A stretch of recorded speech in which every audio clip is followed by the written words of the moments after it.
itu banyak yang bertanya gitu Bapak Ibu. Nah, kita tidak usah perpanjang lagi mukadimahnya, kami persilakan saja untuk Pak Edi Jatmiko selama kurang lebih 15 menit untuk menyajikan materi pertamanya. Kepada Pak Edi kami persilakan. Pak Edi, mana Pak Edi-nya nih?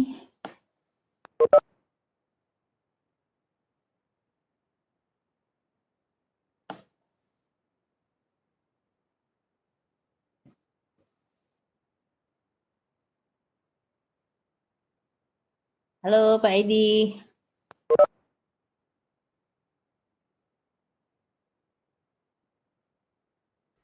Pak Edi Jatmiko, halo. Perangkatnya Pak Edi masalah. Sebentar.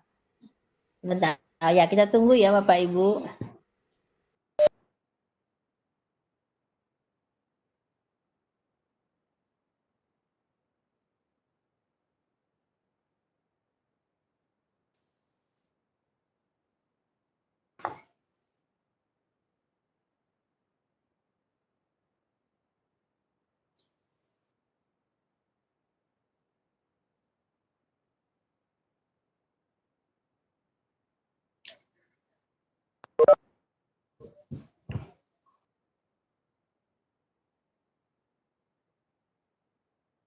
Bisa Pak Edi?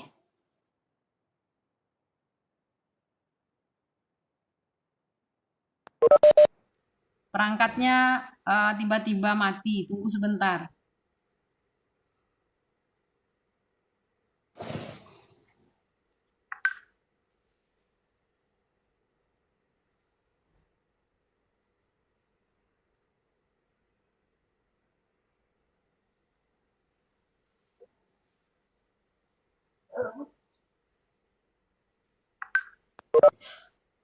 Harap bersabar ya Bapak Ibu. Pak Edi-nya lagi Siap. dihubungi, ini ada kendala teknis. Pakai HP. Ya, nyari dulu servernya. Bentar.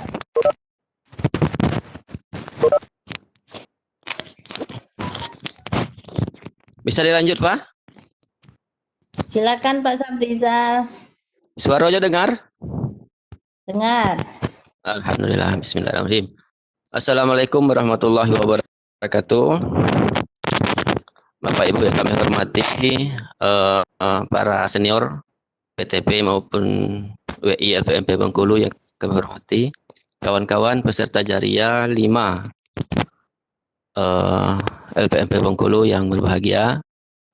Puji syukur kita ketemu kembali dalam program belajar ceria yang digagas oleh WI dan PTP LPMP Bengkulu ini.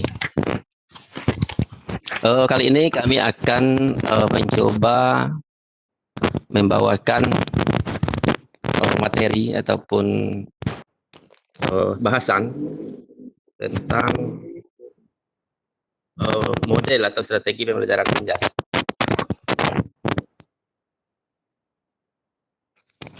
Oke. Model-model pembelajaran penjas nanti ada 3 hal yang perlu kita bahas di sini. Lanjut Pak Yul. Slide berikutnya. Yang pertama sekilas tentang nuansa pendekatan, strategi atau model. Nah, ini kadang-kadang bisa kita samakan, bisa juga kita bedakan. Tapi nanti jangan terlalu banyak diskusi tentang pengertian-pengertian 3 kata-kata ini, baik itu pendekatan, strategi maupun model.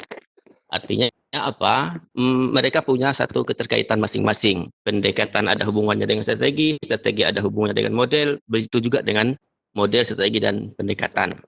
Nah, itu nanti kita bahas sekilas saja tentang pengertian dari 3 kata ini.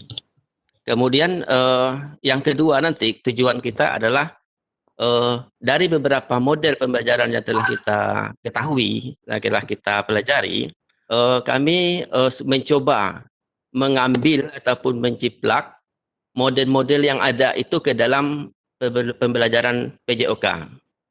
Jadi dari beberapa, kalau nggak salah sekitar 60-an lebih ya model-model yang ada itu, ada sekitar 6 atau 7 model yang bisa kita terapkan dalam pembelajaran PJOK. Nah, di sini pun nanti bagi Bapak Ibu yang kebetulan materinya ataupun basicnya guru PJOK, bisa sharing ataupun menyampaikan pendapatnya. Kalau masih ada model-model yang kami sampaikan ini, barangkali belum termasuk di sini nantinya. Silakan nanti kita sama-sama berbagi, mudah-mudahan menambah ilmu kita semuanya. Nah, sesi yang ketiga nanti, kita akan memilih ataupun strategi atau model apa yang bisa kita gunakan saat pandemi COVID-19 ini. Dari model-model yang kita pelajari nanti bersama, strategi apa atau model apa yang bisa kita gunakan saat pembelajaran atau proses belajar di rumah masing-masing.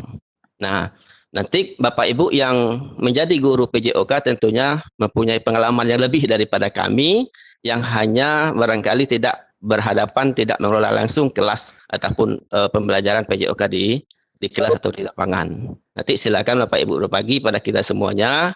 Barangkali model atau strategi yang Bapak Ibu gunakan belum termaktub atau termasuk di dalam model yang kami sampaikan ini. Itu saja barangkali. Jadi ada 3 tujuan sesi ini. Yang pertama kita membahas tentang pengertian, pendekatan, strategi dan model. Kemudian kita mencoba mengambil model-model yang ada itu yang bisa kita pakai dalam pembelajaran penjas.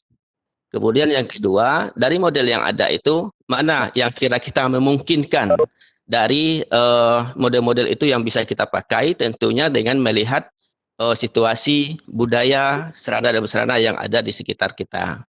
Oke, selanjutnya.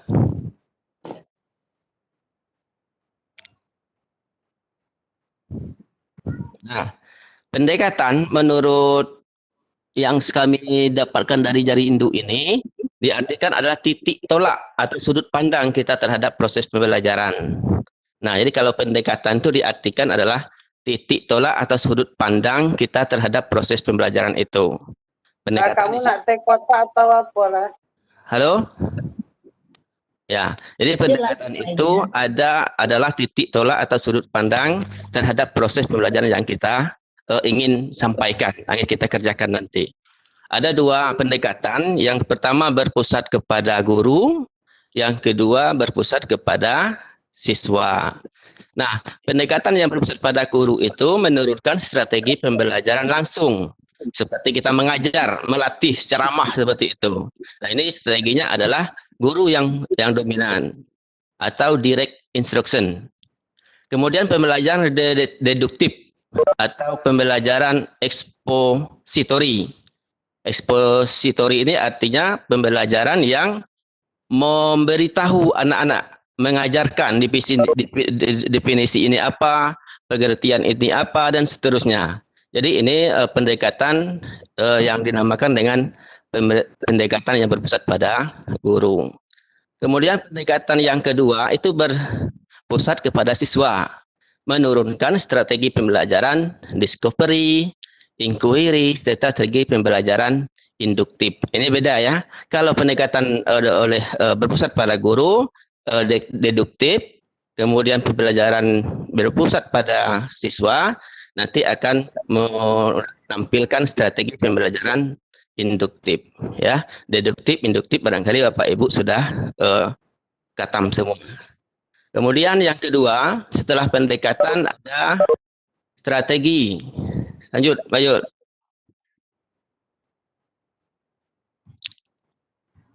Nah, strategi diartikan sebagai perencanaan yang berisi tentang rangkaian kegiatan yang didesain untuk mencapai tujuan pendidikan. Jadi perencanaan kegiatan itu guru melaksanakan apa, siswa akan melakukan apa, di menit keberapa, dan lain sebagainya. Nah, ini disebut dengan strategi. Dalam David dan Senjaya selanjutnya saya jelaskan strategi pembelajaran adalah suatu kegiatan pembelajaran yang harus dikerjakan guru dan siswa agar tujuan pendidikan dapat dicapai secara efektif dan efisien.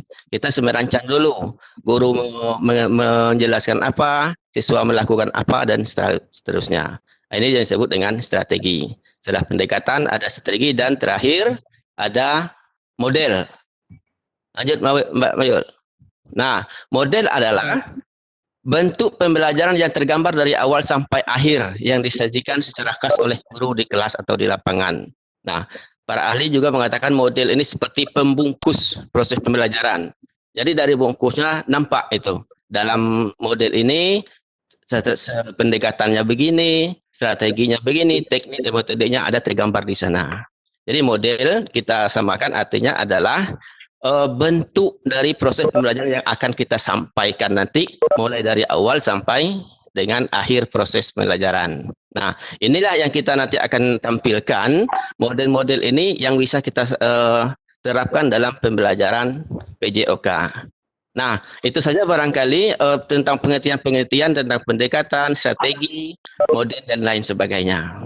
Nah, kita masuk kepada bahasan yang kedua, model-model yang bisa dipakai oleh dalam pembelajaran PJOK. Next. Nah, ini tadi. Ini kesimpulan dari pengertian tadi. Model itu adalah pembungkusnya, di dalam itu tergambar pendekatan, tergambar strategi, metode, teknik, dan lain sebagainya. Nah, dari model yang kita rencanakan, di situ nampak seluruh apa yang tercapai, apa yang tergambar nanti dalam proses pembelajaran. Oke. Nah, Bapak Ibu, inilah barangkali model-model pembelajaran dalam PJOK dari beberapa model yang ada, yang kami baca. Ada beberapa model yang bisa kita terapkan dalam pembelajaran PJOK. Yang pertama, cooperative learning atau pembelajaran kerjasama. Nah, dalam proses pembelajaran ini biasanya guru membagi siswa ke dalam beberapa kelompok yang heterogen. Tentu dalam kelompok itu ada siswa yang barangkali bisa memimpin kelompoknya. Kita bagi secara merata seperti itu, baik dari kemampuan fisiknya maupun kemampuan dari psikomotornya maupun kemampuan berpikirnya. Nah, kita memberikan tugas kepada anak-anak per kelompok. Masing-masing anggota dalam kelompok mempunyai tugas masing-masing. Nah, model pembelajaran ini mengintegrasikan keterampilan sosial yang bermuatan akademik. Bukan saja kita ingin mencapai tujuan pembelajaran atau dalam hal ini adalah keterampilan anak-anak bermain, tetapi juga kita ingin melihat bagaimana interaksi sosialnya di sana, bagaimana dia bisa bekerja sama. Nah, seperti itu. Jadi anak-anak yang kita bagi itu sesuai dengan kompetensi masing-masing dan berimbang. Tugas-tugas diberikan sama. Nah, ini mirip-mirip dengan yang Pak Edi laksanakan, sampaikan beberapa jariah ketiga kalau nggak salah, itu tentang pembelajaran berbasis proyek. Nah, jadi anak-anak kita bagi, kita berikan tugas, masing-masing siswa mempunyai tugas masing-masing. Yang pertama. Kemudian model yang kedua yang bisa kita pakai dalam pembelajaran penjas adalah pendekatan taktis. Masih dengar suara saya, Mbak? Masih, mantap. Masih ya. Oke. Yang kedua adalah pendekatan taktis. Nah, model pendekatan taktis ini kita sampaikan kepada anak-anak, bentuknya bersifat drill. Nah, seperti kita ketahui adalah dalam permainan suatu cabang olahraga itu terbagi dalam bagian-bagian teknik-teknik dasar. Nah, teknik-teknik dasar kita bagi, masing-masing teknik itu kita drill, kita latih secara terus-menerus. Nah, misalnya dalam pembelajaran bola voli. Dalam bola voli itu teknik dasarnya antara lain passing, umpan, smash. Nah, passing kita drill, passing terus seperti itu. Umpan juga kita drill, bahkan smash juga kita drill. Nah, ini pendekatannya disebut dengan pendekatan taktis. Dalam sepak bola juga seperti itu. Misalnya dalam sepak bola itu idenya adalah Pembelajaran sepak bola itu idenya adalah memasukkan bola ke gawang lawan sebanyak mungkin dan mempertahankan gawang kita supaya tidak kemasukan bola. Nah, dari ide dasar sepak bola ini diturunkan menjadi situasi dasar. Dan sepak bola itu ada 3 situasi dasar. Situasi dasar pertama adalah menendang bola ke gawang. Jadi untuk menciptakan ide dasar tadi, untuk memasukkan bola ke gawang, berarti kita harus menendang bola ke gawang. Nah, seperti itu. Kemudian situasi dasar yang kedua, sebelum menendang, tentunya kita menciptakan peluang untuk menendang ke gawang. Nah, jadi ada gol, ada menendang ke gawang, ada juga mencari kesempatan menendang ke gawang. Nah, ada situasi dasar yang ketiga, yaitu menyusun serangan. Nah, dari masing-masing 3 situasi dasar ini kita latih. Bagaimana kita mulai dari menyusun serangan, bagaimana kita mencari kesempatan untuk menendang ke gawang, dan bagaimana pula kita menendang bola ke gawang. Nah, itu kita latih drill per masing-masing item teknik dasar dalam permainan itu. Nah, begitu juga dengan cabang-cabang yang lain. Contohnya, dalam pembelajaran bola voli, tadi ada 3 teknik dasar, ada passing, ada umpan, kemudian ada juga smash. Umpan dalam hari ini adalah memberikan bola ke kawan yang akan smash. Kita bagi aja 3 anak-anak itu, ya. Kita bagi nomor 1, 2, dan 3. Nomor 1 itu berada di belakang garis 3. Nomor 2 ada di bawah net. Nomor 3 sejajar dengan nomor 1. Nomor 1 memberikan bola ke teman nomor 2 dengan passing bawah, seperti itu. Pas yang nomor 2 menerima dengan passing atas dan mengumpan dengan passing atas ke pemain nomor 3. Ya, nomor 3 akan melaksanakan smash. Dan seterusnya seperti itu, berputar. Nanti posisinya berputar 1 ke 2, 2 ke 3, 3 ke 1. Nah, jadi pendekatan ini disebut dengan pendekatan taktis. Kita akan melatih, kata seperti itu, mendrill keterampilan-keterampilan atau teknik-teknik dasar yang ada dalam suatu permainan. Sehingga dari keseluruhan teknik itu terdapatlah ide dari suatu permainan bola, permainan cabang olahraga. Nah, ini yang kedua. Kemudian yang ketiga, teknik model dalam pembelajaran PJOK bisa juga kita pakai dengan model inquiry. Model inquiry ini gunanya membantu siswa menyelidiki secara independen, namun dalam satu cara yang teratur. Belum kita ajarkan secara keseluruhan, tentunya dengan stimulus-stimulus yang ada tetap kita berikan, tetapi belum kita berikan secara utuh pembelajaran pada hari itu.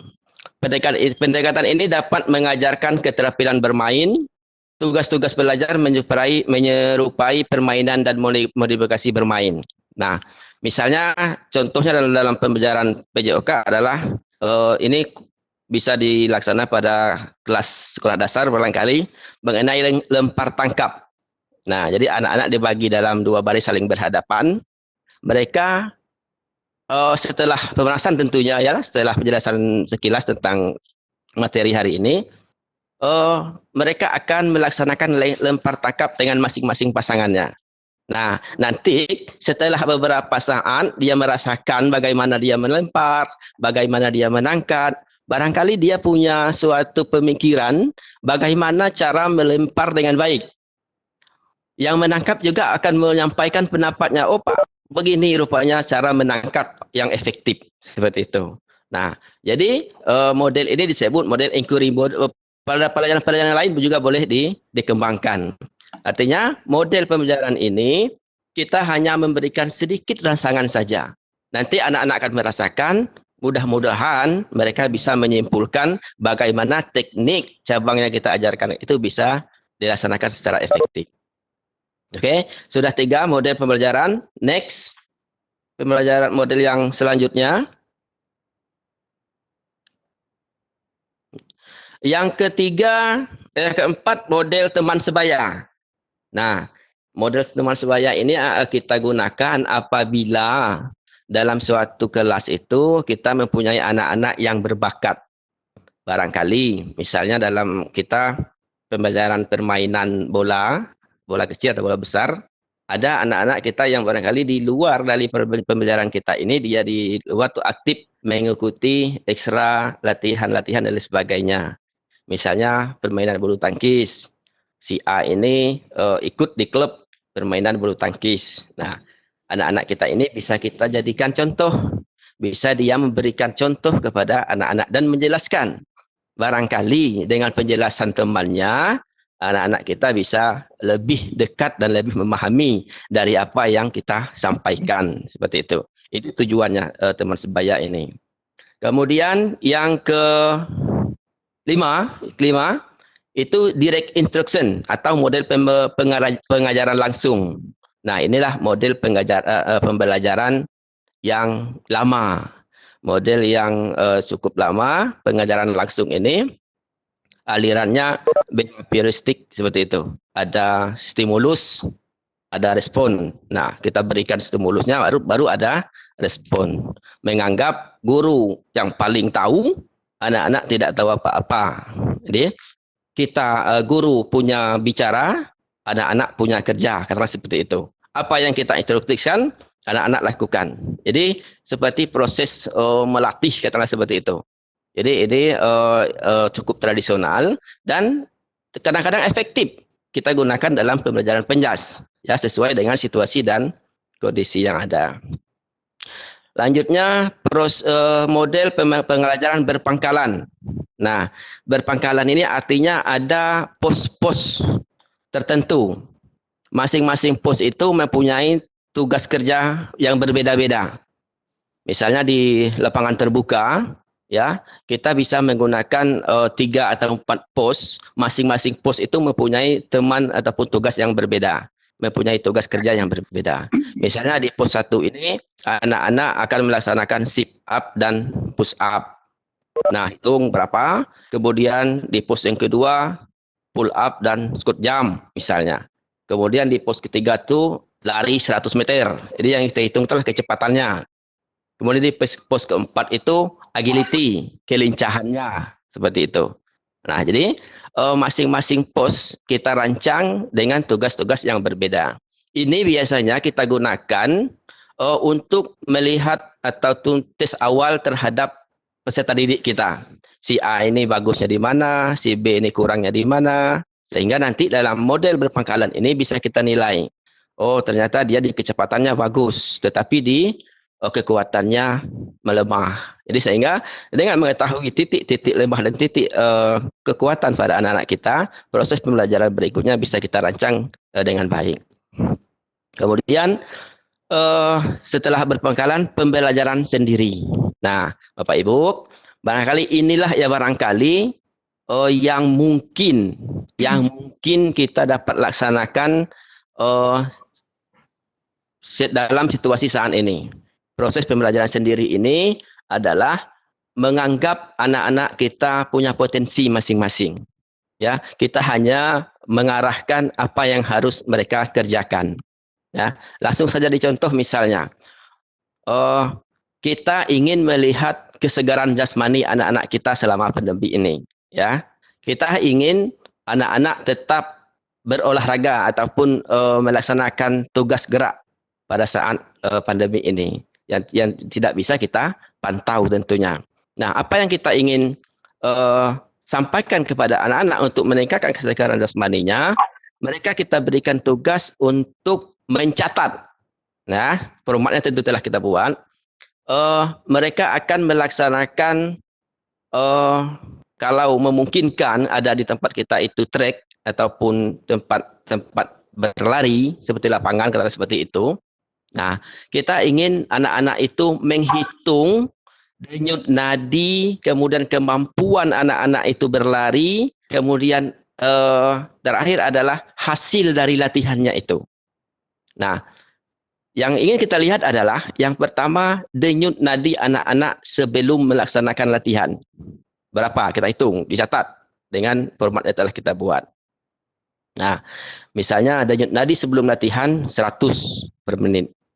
Kemudian dilaksanakanlah lari 2,4, katakanlah seperti itu, 6 keliling lapangan itu. Nah, kemudian setelah melaksanakan lari, dicatat juga denyut nadinya sudah berapa. Oh, udah 120 misalnya seperti itu.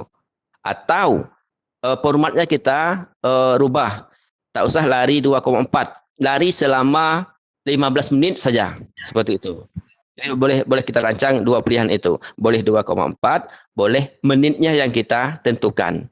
Boleh kilonya, jaraknya yang kita tentukan, boleh juga waktunya. Nah, apa yang kita lihat adalah denyut nadi anak-anak sebelum melaksanakan program latihan ini dengan akhir daripada setelah melaksanakan program ini. Adakah peningkatan atau tidak? Yang pertama.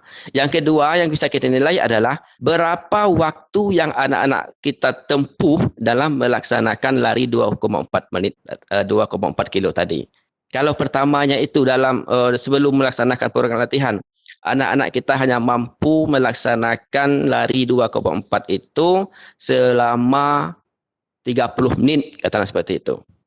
Nah, tetapi akhir dari setelah program ini, dia sudah mampu mencapai 20 menit saja.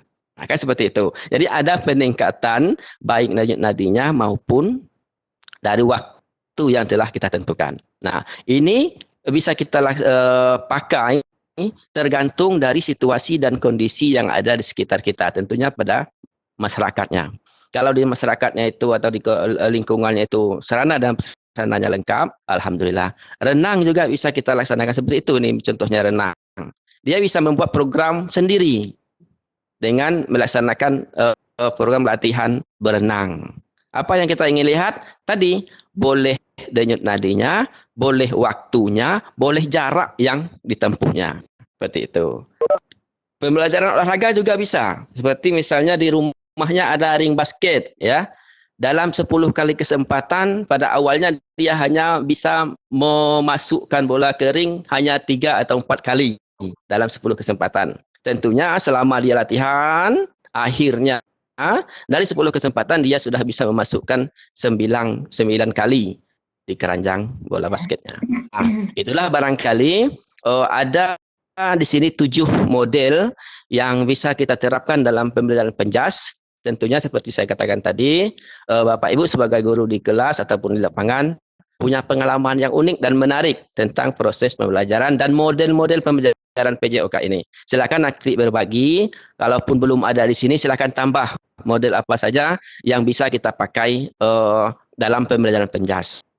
Terutama untuk masa pandemik ini, kami sarankan tadi yang bisa, yang memungkinkan ya untuk pembelajaran itu adalah pembelajaran sendiri, melibatkan atau meyakini kalau ada anak kita itu mampu untuk melaksanakan program-program latihan. Ya, itu saja. Nanti penjelasan dari model-model pembelajaran ini ada pada akhir dari slide ini, Bapak Ibu.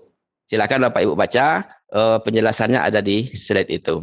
Itu saja barangkali yang bisa kami sampaikan. Terima kasih. Masukan kami terima. Wassalamualaikum warahmatullahi wabarakatuh. Waalaikumsalam. Terima kasih Pak Safrizal. Waalaikumsalam. Sambil Pak Safrizal melihat chat, mungkin ada pertanyaan-pertanyaan yang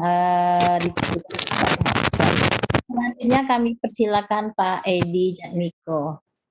Tes dulu Bu Yul. Masuk belum Yul? Halo? Ya, udah masuk Pak suaranya Pak. Oke, sudah.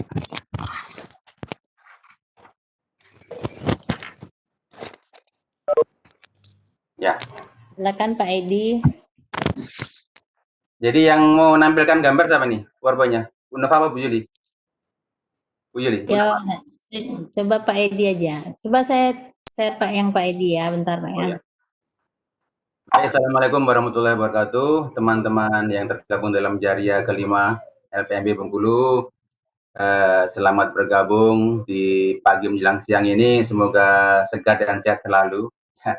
Mohon maaf, hari pertama tadi itu dia ada laptopnya gangguan, kepaksa ganti laptop ini. Tadi mati suaranya dan akhirnya gambar juga hilang. Ya. Pada kesempatan ini saya akan menampilkan tentang pembelajaran praktek IPA, tapi saya kemas yang selain IPA pun bisa memahami ya, yang sederhana ya. Jadi langsung ke betul-betul prakteknya dengan menggunakan barang-barang atau bahan-bahan yang ada di sekitar kita, yang di rumah. Ya. Mungkin bisa dibantu di-share-kan ininya. Oke, ya. Percobaan dengan alat yang mudah didapat di rumah. Oke. Lanjut Bu Yuli. Kemudian kita akan mengapa perlu praktek lebih dahulu. Penting ini bahwa ternyata dari rujuk pengalaman Del yaitu nampak bahwa ketika seseorang itu melakukan pekerjaan, ya paling bawah itu yang lihat ya. Jadi berbuat, kemudian mengatakan, itu luar biasa. Nah, di dalam penelitian ini katanya 90% daya serapnya. Bagaimana kita bisa mengingat hasil pembelajaran, itu katanya 90%. Artinya kalau mendengar, membaca, Bapak Ibu sekarang ini mendengar, membaca kan, dan melihat, itu masih kecil. Tapi kalau dengan praktek, itu ternyata bisa meningkat sampai 90%. Itulah pentingnya praktek. Oke, lanjut. Kemudian, mengapa perlu praktek untuk yang kedua? Yang kedua, ini adalah mengembangkan berbagai pengalaman belajar. Ya. Misalnya mengamati, diskusi, memprediksi, itu memperkirakan apa yang akan terjadi dengan dasar pengetahuan. Ya. Kalau mengamati jelas. Setelah mengamati, nanti akan dengan mencatat bareng kan. Lalu bekerja sama. Kalau tidak praktek, kalau mendengar dan mengerjakan tugas dengan sendiri, itu biasanya kurang kerjasamanya. Jadi praktek pun kalau sendiri juga nggak bisa kerjasama. Paling nggak mesti ada kawannya. Kalau di zaman pandemi COVID-19 ini, ya harus dengan keluarga atau teman dekat-dekatnya. Kita lanjut berikutnya. Jadi mengapa perlu praktek? Berbagai pengalaman. Nah, lalu yang ketiga, mengapa perlu praktek? Jadi ini sangat penting ini. Memberikan ruang yang cukup bagi prakarsa. Prakarsa itu sangat luas artinya. Artinya sesuatu yang kehendak kita, kemudian kompetensi untuk mengembangkan pemikiran atau jiwa kepemimpinan. Jadi prakarsa itu kepada jiwa kepemimpinan kita. Ide-ide yang baru dan seterusnya. Itu penting bagi anak-anak. Anak-anak yang dikembangkan dalam praktek sehari-hari itu aktif, dia prakarsanya bagus. Ya, prakarsanya bagus. Lalu mengembangkan kreativitas juga dan kemandirian tentunya. Nah, dengan praktek itu sebenarnya mirip-mirip seorang mahasiswa yang sudah praktek KKN atau bikin skripsi. Nah, tesis, skripsi. Sama dengan seperti itu. Lanjut lagi. Jadi Bapak Ibu, kita pagi menjelang siang ini akan mencoba melihat beberapa kegiatan. Pertama, belajar bebas. Ya. Apa yang kita praktekkan nanti. Lalu, tentang optik pembiasan dan perbedaan bayangan maya dan nyata. Kemudian, ayunan atau pandu sederhana. Lalu kuat lensa. Baik, kita mulai yang pertama. Tapi sebelum itu kita lanjut dulu, Will. Ada sebuah semboyan untuk kita teman-teman guru. Halo, masih semangat semuanya ya, mudah-mudahan. Lanjut. Mas Pagi. Jadi setelah slide ini, Bapak Ibu, seorang guru ketika memberi tugas pada siswa, itu next Bu Julia, mestinya seperti kopi ya, gambar kopi ya. Jadi apa? Walaupun tugas itu sebenarnya pahit, tapi ketika dengan diramu dengan pas dikasih gula, ketika diminum jadi segar dan menambah semangat ini kopi ini. Ngantuk jadi kurang ngantuknya, yang lesu jadi bersemangat. Itu tugas tuh. Tapi kalau tugas bikin capek dan jenuh, itu bukan tugas yang bagus oleh seorang guru. Ya, mudah-mudahan Bapak Ibu nanti kalau memberi tugas di masa COVID-19 ini tidak memberikan kejenuhan, tapi memberikan perangsangan yang tinggi. Lanjut. Nah, gambaran kegiatan praktik itu begini Bu. Ini yang langsung sederhananya, langsung berikutnya.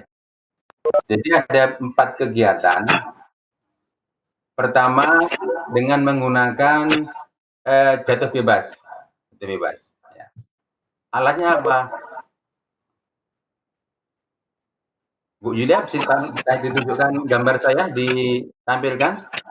Ini Pak, benda jatuh bebas. Ya ini. Jadi, jatuh bebas itu akan hanya menggunakan 2 batu kecil yang berbeda. Ya, nanti ini pembahasannya pada gerak SMA nih. Tetapi kawan-kawan yang bukan SMA ini bisa lihat ini, bahwa SD SMP itu bisa. Ya, bisa dengan jatuh bebas itu bisa mengerti apa maknanya.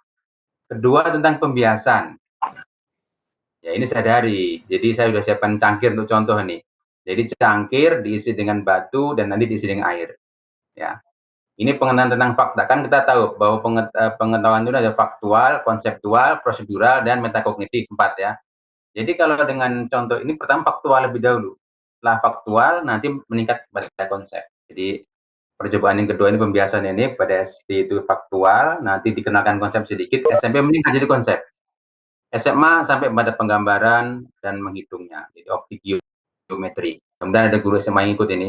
Lanjut. Lanjut. Iya. Oke, kita langsung percobaan Bu Julia. Dan percobaan silakan Bu Julia ditampilkan gambar saya Bu Julia. Tampilkan Ini Pak. ya itu setelah itu nanti kita lihat Bu Julia beralih ke video saya, ke video diri saya. Saya akan praktekkan. Ya. Oke, ini Bu Julia di gambar saya tampilkan, gambar saya. Dipindahkan ke gambar saya. Gambar ini, gambar yang lagi ngomong live langsung ini. Video saya, video gambar langsung saya. Nggak kelihatan, Pak. Saya nggak nampak. Nggak. Dipindah, nggak kelihatan, Mbak. Maksudnya tidak bisa, saya sedang aktif tuh videonya sekarang ini. Ada gambar Bapak ini aja, gambar foto Bukan, Bapak. yang langsung saya, dipindahkan ke saya dulu. Pindahkan ke saat ini, live, saat ini, live. Saya mempraktekkan langsung. Stop dulu. Share ininya, share kontennya Bu Jo. Stop dulu, biar Pak Edi share kontennya, stop dulu.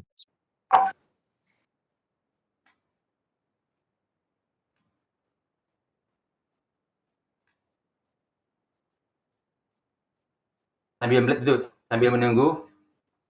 Jadi memang alatnya dua batu itu, ya, yang berbeda itu masanya. Lalu dijatuhkan nanti secara bersamaan. Aslinya video ini di ketinggian yang sama. Jadi pertanyaannya adalah, baik. Sudah Pak Edi, silakan. Ya. Oke. Jadi gini. Apa gambar saya? Teman-teman nampak nggak ya gambar saya? Kemudian nampak di layar, oke? Nampak, Pak. Oke. Jadi ini batunya satu kecil besar, ya, satu agak kecil. Ini akan dijatuhkan di ketinggian sama ini. Nah, dijatuhkan. Nah, pertanyaannya mana yang duluan jatuh? Nah, silakan Bapak Ibu mengisi chatting. Yang kecil dulu atau yang besar, kasih alasan. Ya, sambil menunggu. Mana ini namanya prediksi. Ya, prediksi. Ini walaupun guru SD masih bisa ikut ini. SMP juga. Karena jatuhnya bahas ya. Akan saya lepaskan coba ini. Mudah-mudahan tidak mengenai lain ini. Kan lepas bareng-bareng. Nah, nanti kita bahas ya. Nah, mungkin nggak terlalu kelihatan ya karena kecil barangnya. Oke, itu jatuh bebas. Jatuh bebas. Nanti ini pengembangannya yang jatuh bebas ini teman-teman bisa untuk langsung kita bahas aja ya, langsung kita bahas.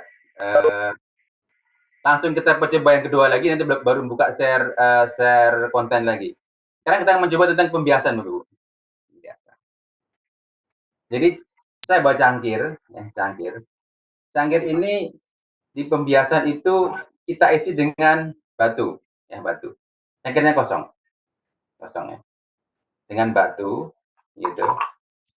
Lalu dilihat sehingga ketika kita saya melihat ke ini, itu kelihatan, tapi pas dijauhkan itu, ditaruh di bawah ya, itu nggak kelihatan. Artinya batu itu tertutup oleh ini, sinarnya. Nah, kemudian diisi air pelan-pelan.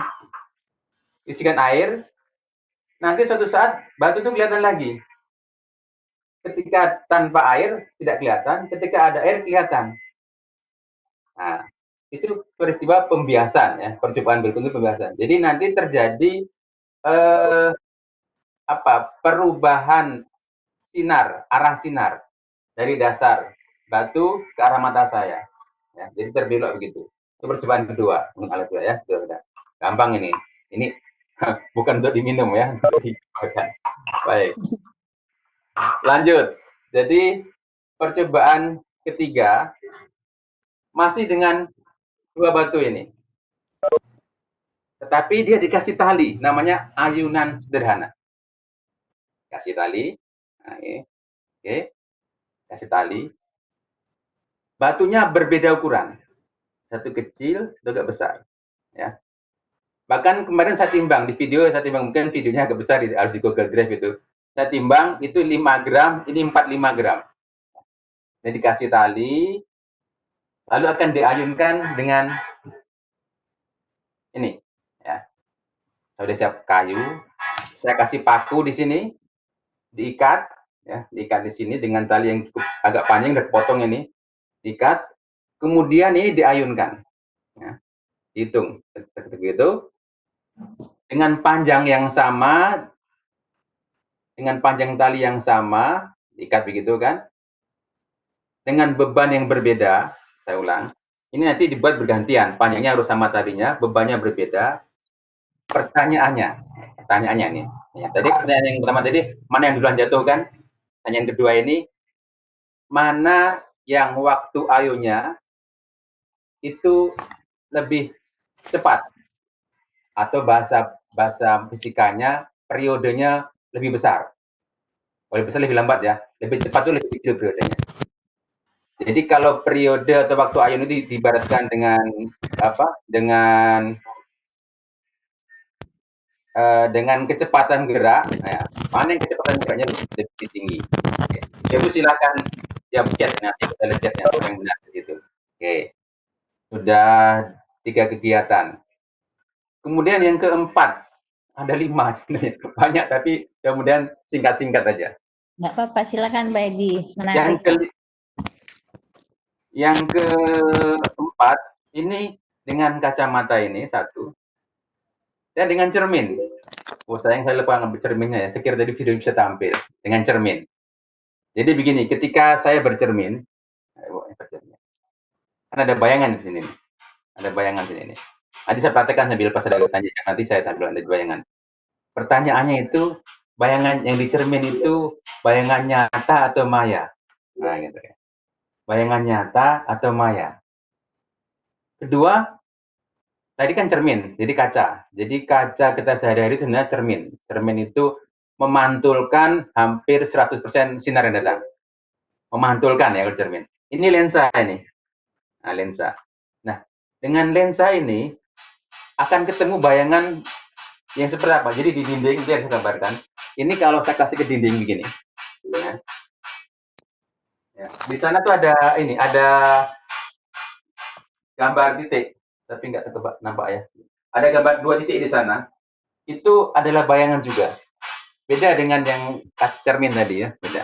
Nah, yang di cermin, yang di dinding itu bayangannya nyata atau maya? Nah, itu dua pertanyaan. Jadi eksperimen yang keempat ini dengan kacamata, ya, dengan cermin.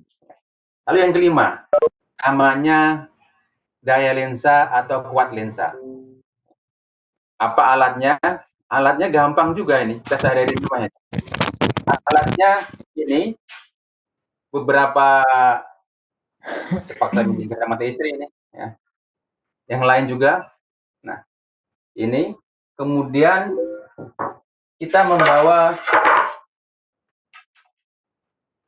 star yang cukup panjang ya, 1 meter, 100 cm. Nah, ini mencari kuat lensa, daya lensa. Kemana jalannya? Kita ke luar ruangan jam 11 atau jam 12 atau jam 1, yang ketika itu matahari agak di atas, di puncak atau agak bergeser-geser sedikit. Menjelang zuhur, pas zuhur, setelah zuhur. Ya. Mulai jam setengah 12 sampai jam setengah 1 itu cocok. Jadi membawa ini keluar, membawa ini. Bagaimana percobaannya? Gampang. Ini ke arah matahari, dicari bayangan titik. Nah, mungkin waktu kecil sudah main kan? Titik diukur. Nah, berapa jarak titik itu? Dengan dalam satuan senti, nanti kita akan mencari kuat lensa. Tapi tentunya kita siapkan semacam lembar kerja untuk mengetahui, misalnya alat disediakan kacamata +2, kacamata +1, ya +1 lensanya, kacamata min. Kita coba tiga-tiganya, apa yang terjadi gitu. Nah, itulah percobaannya. Baik Bu Julia, kita kembali ke slide-nya, ke PowerPoint-nya. Kita urut bahasanya.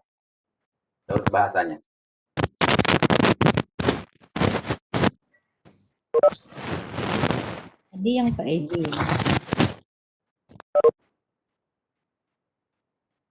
Mulai yang kita bebas. Mulai slide ke berapa yang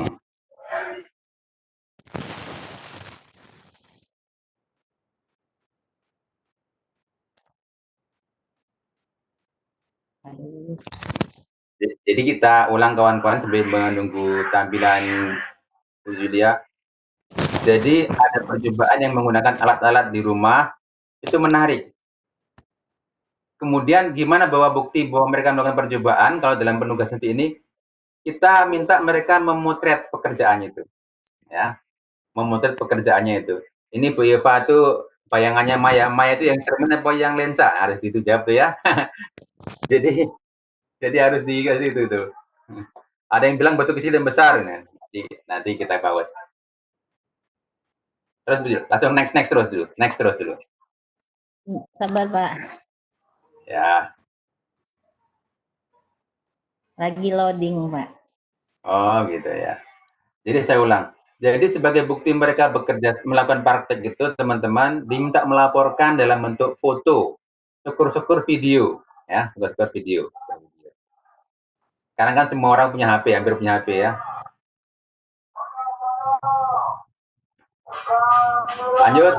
Lanjut. Ini bahasanya. Klik. Next. Satu lagi.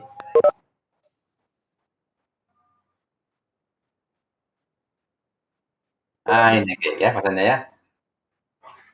Jadi mana yang lebih dulu? Jawabnya adalah sama. Jatuhnya. Tidak yang besar, tidak yang kecil, tapi sama. Meskipun masnya berbeda, maka waktu untuk sampai tanah juga sama. Juga sama. Terus pengembangannya ini bisa macam-macam ini. Besaran apa yang berbeda dari kedua batu ketika sampai di tanah? Nah, pasti ada yang berbeda. Boleh menjawab, boleh itu. Sebelum menjawab, boleh menjawab. Jadi, ada yang jawab nggak nih di chat nih? Oh, mudah-mudahan. Oh, belum ada ini. Nggak ada yang jawab nih. Jadi, banyak berbeda itu. Energi potensial, energi kinetiknya pada saat jatuh. Itu berbeda karena masa berbeda. Ya. Momentumnya karena masa berbeda. Ya. Jadi bisa diinikan. Baik, lanjut. Untuk bahasan berikutnya. Ya. Nah, ini ada gambar biasa tadi. Lanjut, Bu Yulia. Cangkir tadi, lanjut. Nah, ini di sebelah itu. Di sebelahnya ada gambar kelihatan. Awalnya kosong. Nah, ini gambarnya. Stop dulu. Next dulu, gambar tadi, gambarnya. Ya, ini.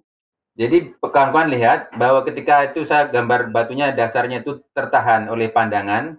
Nggak kelihatan yang gambar sebelah kiri, nggak kelihatan. Yang kedua itu, ketika diisi air, maka sinar mencari celah untuk bisa tembus ke arah penglihat atau mata.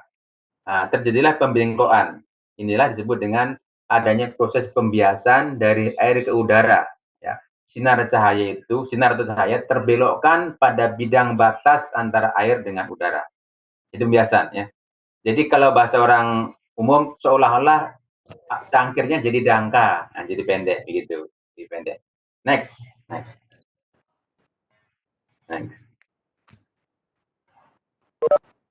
Ayunan ini. Ya. Tali, kayu yang dikasih untuk mengikat tali, benang, pengukur waktu. Lanjut, Bu Ilya.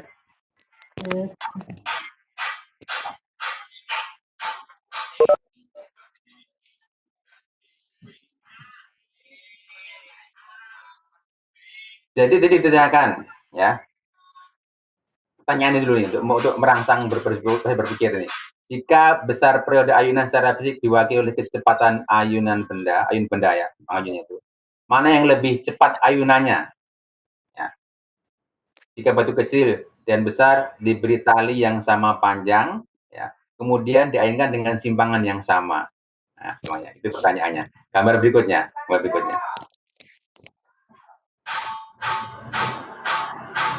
Nah, ini talinya sama panjang. Ada gambarnya itu, ya, gambarnya. Kemudian gambar yang ketiga itu disimpangkan. Yang besar dulu dihitung 10 ayunan, kemudian yang kecil juga 10 ayunan dites. Berapa waktunya diukur? Semakin lama berarti dia semakin besar periodenya atau semakin lambat. Kalau semakin kecil waktunya semakin cepat ayunannya. Ya, gitu ya. Lanjut. Kemudian dicoba dengan cara yang lain. Dengan beban yang sama, yang besar tadi, coba dipendekkan. Pendekkan separuhnya, dipendekkan seperempatnya. Ya, pendekkan itu. Kan tadi saya gambarin itu, pendekkan. Diayunkan juga. Nah, nanti dibuat pertanyaan lembar kerja. Apa hasilnya, bahasanya? Kita lihat hari selanjutnya. Nah, jadi penjelasannya begini. Periode dari dua bandul yang panjang talinya sama adalah sama besar. Nah, sama ini ya, sama besar. Dalam hal ini, massa atau berat batu tidak mempengaruhi besar periode. Atau periode itu waktu satu ayunan. Jadi satu ayunan itu bukan sekali ayun, tapi bolak-balik ya. Dari posisi kiri ke tengah, ke kanan, ke tengah, ke kiri lagi, itu satu ayunan. Jadi kiri diayunkan, dilepas, ke kiri lagi. Ya, di satu ayunan. Satu periode namanya. Periode. Jadi sama ternyata. Setelah diukur dengan pengukur waktu atau stopwatch sama. Untuk 10 ayunan sama waktunya. Jadi tidak terpengaruh oleh masanya. Nanti kalau di fisika ada rumusnya tuh, bahwa periode sama dengan 2pi akar panjang per gravitasi ya. Itu saya nggak bahas ini karena nanti terlalu teknis dalam fisika. Jadi biar ke umum dulu. Lanjutnya, pada ayunan sederhana, bandul matematis juga boleh. Semakin pendek tali, maka periode semakin kecil. Atau secara fisik terlihat benda semakin cepat. Ya, jika tali dipendekkan. Ya. Jadi dari percobaan ini dapat disimpulkan bahwa periode ayunan itu sederhana hanya tergantung pada panjang tali, tetapi tidak tergantung pada massa bebannya. Nah, itu ya. Jadi itu gampang di rumah dibikin, kayunya ada, talinya batu, tinggal isolasi sedikit. Next. Ini bayangan maya dan nyata. Kita lanjut ke ininya. Nah, ini tadi saya buat cermin kemarin. Sebelah kiri saya bercermin, kan bayangannya nampak tuh. Nah, yang kanan berkacamata, yang tengah. Lalu yang digambar paling kanan itu ada dua itu bayangan lampu itu. Ya. Lampu bayangannya ada dua, karena lensanya dua. Ya. Cermin itu adalah cermin datar, bukan lensa. Kalau lensa itu lensanya lensa tembus payang, jadi lensa cembung gitu. Lanjut. Oke, lanjut Bu Yulia. Jadi pembahasannya begini. Cermin itu adalah bayangan maya. Ya. Konsepnya gimana? Bahwa bayangan maya itu secara konsep merupakan perpotongan perpanjangan sinar bias kalau dia lensa, atau perpotongan perpanjangan. Jadi sekali lagi, perpotongan perpanjangan, bukan perpotongan sinar ya, perpanjangan sinar. Artinya dia sebenarnya sinar yang maya, ya, sinar yang ada di luar jalur aslinya. Jadi perpotongan perpanjangan sinar bias itu kalau lensa, karena dia membiaskan. Kalau cermin perpotongan perpanjangan sinar pantul, nah itu maya. Karena merupakan perpanjangan sinar, jadi yang cermin tadi, maka bayangan maya tidak tertangkap layar. Ya. Jadi pada bercermin itu bayangan adalah bayangan maya, bukan maya yang lain ya, bayangan maya ya. Lalu pada saat kita membaca dengan kacamata, maka yang terlihat kacamata adalah juga bayangan maya. Nah, bayangan maya. Jadi kata maya ini. Next. Sedikit lagi, ada beberapa, dua lagi. Silakan Bu Yulia. Nah. Sekarang bayangan nyata. Bayangan nyata secara konsep merupakan perpotongan sinar bias. Ingat kan tadi? Jadi kalau pada cermin itu perpotongan perpanjangan, kalau bayangan maya, perpotongan perpanjangan. Tapi kalau oleh bayangan nyata perpotongan sinar langsung, ya. Sinar bias ataupun sinar pantul. Karena merupakan perpotongan sinar atau sinar nyata, maka bayangan nyata dapat tertangkap oleh layar dinding. Ketika menangkapnya itu pas pada fokus titik-titiknya perpotongan yang asli, maka dia tajam sekali bayangannya. Gambarnya seperti lampu, gambar seperti huruf itu kalau bayangan nyata. Jadi di layar itulah sama dengan dinding itu tadi, dinding layar. Pada saat kita melihat bayangan lampu dinding oleh lensa plus atau kacamata tadi, maka bayangan yang kita lihat adalah bayangan nyata. Bayangan nyata. Oke, lanjut. Bisa dipercepat Pak Edi. Ya, sedikit lagi nih. Ini ada kuis ini. Ketika seorang melihat seekor binatang di kejauhan dengan menggunakan teropong ya. Bagaimana sifat bayangan tersebut, maya atau nyata? Ya. Next, saya nggak jawab ini. Kayaknya terakhir Bu Yudi, satu lagi terakhir. Nah, ini tadi sedikit ini. Langsung tampilkan gambarnya aja. Nah, ini alatnya. Orang baca itu kalau nggak kekuatan lensanya nggak jelas, itu tidak enak. Menjauh-jauh ya. Untuk mengecek kekuatan lensa, kita perlu alat itu, mistar. Alasnya diupayakan jangan dengan kertas putih supaya nggak silau. Lalu beberapa kacamata itu diukur. Nah, kacamata. Satu slide terakhir, Juli, terakhir ini. Nah, jika kalau pengguna kacamata kita rata-rata di atas 40 itu pengguna kacamata ya. Maka kacamata tersebut sering diidentifikasi dengan ukuran lensanya 1,5 ya plus ya atau -1 dan seterusnya. Bagaimana cara mengetahui fokus lensa tersebut? Ya tadi caranya. Oke, sementara ini dulu. Nanti untuk diskusi, untuk pertanyaan lewat chat silakan saja.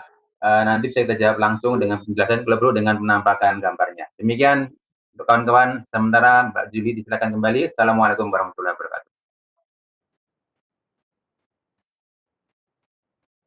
Oke, terima kasih untuk Pak Edi Jatmiko dan juga Pak Saprizal tadi. Mungkin Pak Saprizal tadi sudah melihat beberapa pertanyaan dari peserta kita dan juga saya sudah juga mencatat beberapa pertanyaan, dan kalau nanti ada pertanyaan untuk Pak Edi silakan juga Pak Edi amati di chat ya Pak ya. Ini penyaji ketiga ini adalah Pak Jarnawi. Pak Jarnawi ini dari Kaur ya, dari Kaur. Bapak Ibu, Pak Jarnawi ini adalah selain kesibukannya sebagai guru ini kegiatannya sejuta rumah belajar terbaik nasional ya, mewakili Bengkulu, mewakili dari Provinsi Bengkulu, ini luar biasa ini ya. Pak Jarnawi ini banyak sekali mendorong kawan-kawan untuk bisa dapat menerapkan pembelajaran berbasis TIK ya, terutama adalah program-program yang dari rumah belajar. Itu yang penyaji kita yang ketiga. Kemudian penyaji kita yang keempat adalah Ibu Yenti. Ibu Yenti ini adalah salah satu guru berprestasi, sudah pernah dapat penghargaan juga ya ke luar negeri dari prestasinya itu. Berbagi ilmunya nanti tentang pembelajaran bahasa Inggris. Seperti apa yang bisa mereka bagi ke kita ikuti saja sesi berikutnya yaitu Pak Jarnawi. Silakan Pak Jarnawi. Baik, sebelum kita mulai ini udah nampak screen saya belum? Lagi loading Pak. Loading ya? Ya lagi loading. Giliran kita mau tampil internetnya loading ya. Iya. Nah, Di sini udah nampak Pak, di sini Pak. Sini deh kelihatan sini, di yang lain. Ya, Coba lanjut aja. sudah mulai milih-pilih file.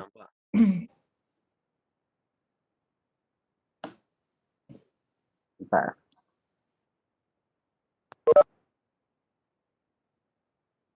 Ini sudah nampak screen-nya?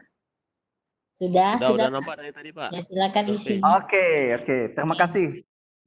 Baik, assalamualaikum warahmatullahi wabarakatuh. Waalaikumsalam warahmatullahi wabarakatuh. Terima kasih ini keluarga besar LPMP yang telah memberi kesempatan kepada kami untuk berbagi bersama di forum Jaria ini, belajar ceria ini. Kemudian terima kasih juga khususnya kepada PTP dan Widyaswara di LPMP. Kemudian di sini ada 49 partisipan. Mohon izin para senior yang di dalam room ini, saya lihat banyak senior di dalam room ini. Kita tidak mengajari ya, kita sama-sama belajar untuk bagaimana memanfaatkan teknologi dalam masa pandemi ini. Nah, di kesempatan ini saya diberi kesempatan hanya 15 menit. Mohon diingatkan nanti takutnya kebablasan karena ada apa di terakhir nanti ada 3 materi yang menarik itu butuh penjelasan panjang, mungkin hanya dipersingkat saja nanti. Baik, saya akan mencoba yaitu adalah bagaimana strategi kita pembelajaran di rumah dengan kegiatan praktek. Nah, pada kesempatan ini bersama Rumah Belajar saya akan menyampaikan skema yang kita akan lakukan ketika di masa pandemi COVID-19 ini, yaitu adalah kita nanti dengan 3 tujuan ini yang akan kita bahas ya, 3 tujuan ini yang kita bahas yaitu nanti kita akan mengidentifikasi fitur-fitur Rumah Belajar, kemudian memahami apa itu pengertian virtual laboratorium yang selama ini mungkin kita hanya tahu laboratorium fisik yang selama ini kita jalani, kemudian ada pengaplikasian Rumah Belajar dalam virtual laboratorium. Nah, pada kesempatan ini dalam hal mengidentifikasi kita harus tahu dulu, kita akan mengajarkan apa saja, kita harus mengidentifikasi dulu fitur-fitur Rumah Belajar. Fitur-fitur Rumah Belajar itu banyak sekali kita manfaatkan dalam teknologi, ya, dalam teknologi. Nah, ini fitur-fiturnya. Jadi Bapak Ibu dalam room ini silakan nanti kalau unduh Rumah Belajar di Play Store, kemudian atau di App Store kalau itu pakai iOS. Kemudian nanti bisa juga melalui link web yaitu https://belajar.kemdikbud.go.id. Kemudian ini beberapa rekomendasi dari kegiatan kita, nanti cukup hanya 2 saja yang kita akan pelajari. Pertama adalah fitur Rumah Belajar yaitu Sumber Belajar. Ini saya akan langsung praktekkan daripada kita yang kita sampaikan tentang banyak teori, tapi lebih enak kita praktek. Kemudian nanti ada yang adalah laboratorium maya. Nah, dalam hal ini ada 2 sumber ini yang kita manfaatkan untuk bagaimana memanfaatkan teknologi dalam masa pandemi COVID-19 ini. Kemudian yang kedua adalah memahami pengertian virtual lab. Jadi ini salah satu strategi saja yang Bapak Ibu hal itu untuk melibatkan pendayagunaan TIK sebagai sarana untuk mencapai banyak teknologi-teknologi yang lain yang kita gunakan, tapi dalam hal ini kita yaitu menggunakan virtual lab yaitu laboratorium dalam hal belajar. Oke.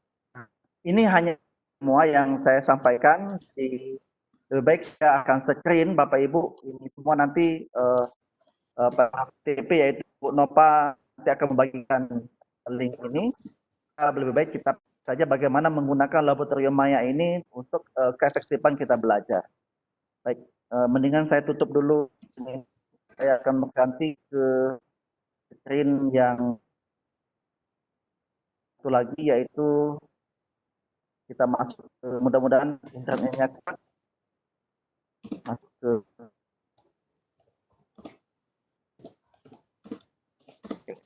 kita tunggu.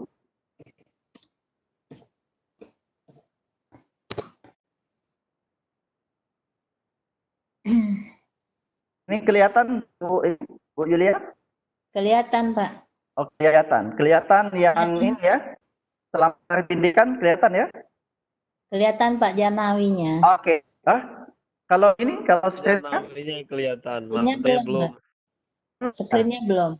Oke, berarti saya stop dulu screen di atas. Sudah stop. Bentar. Karena kalau kita berganti dari screen ke Google Chrome ya, Google Chrome.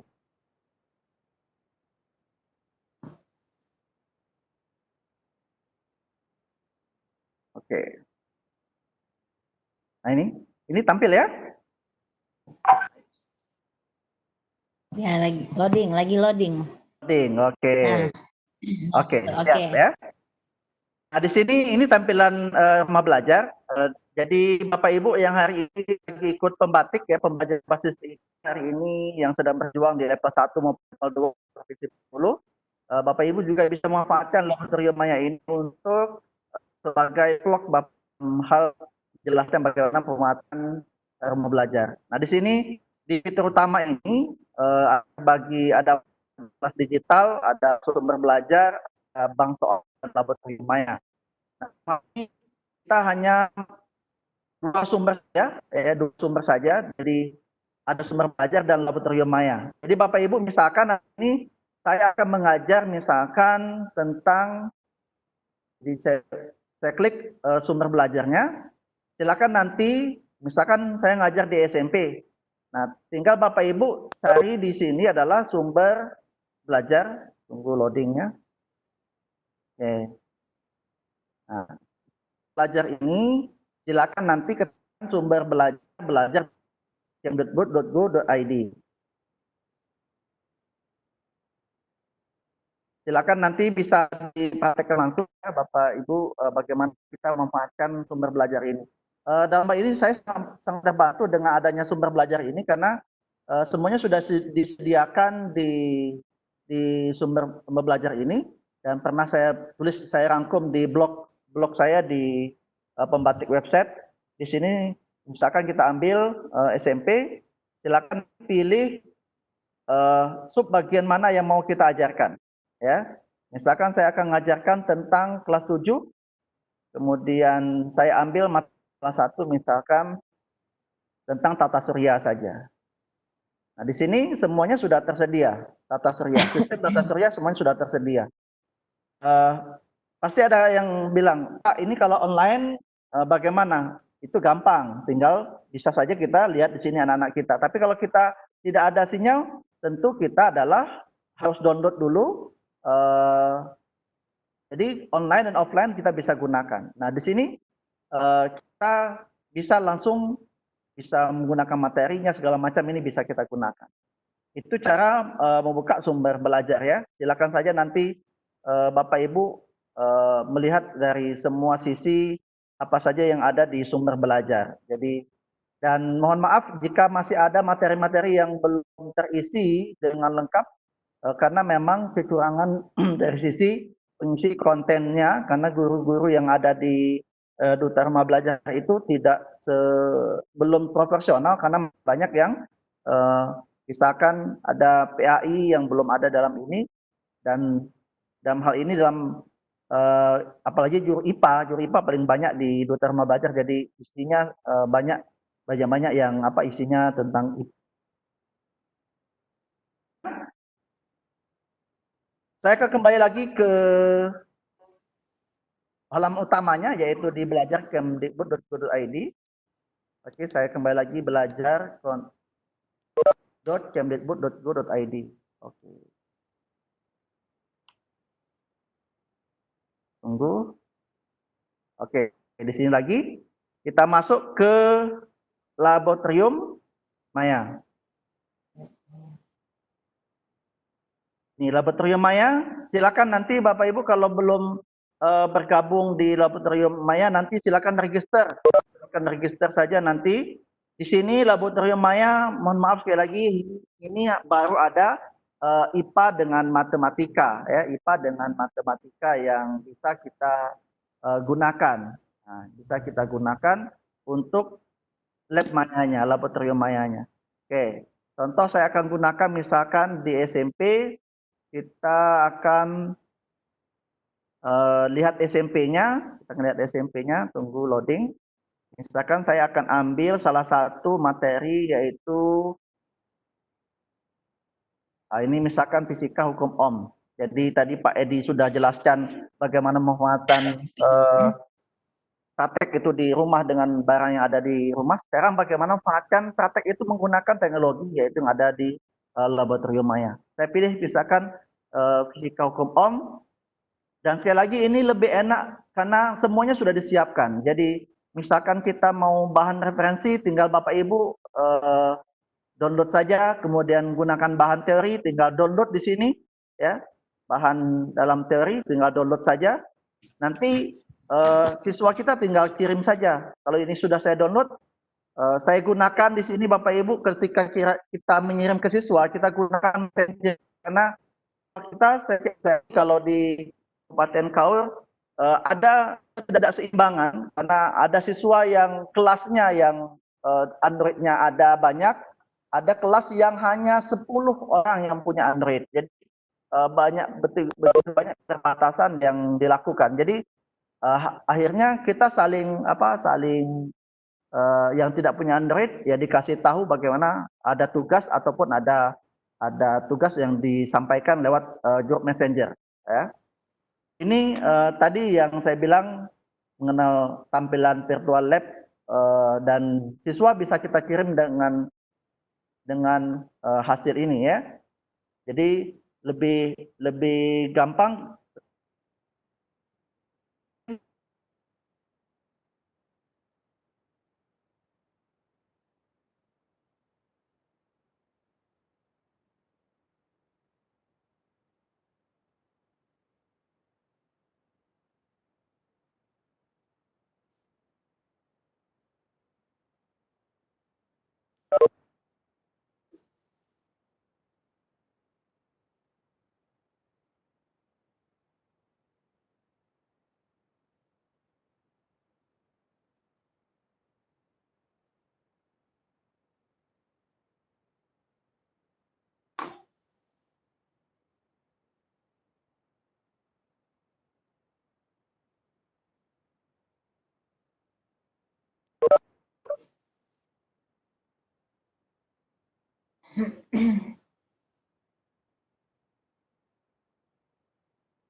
Pol 10 pol, ya, 10 pol.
Hilang sinyalnya Pak Janawi kayaknya.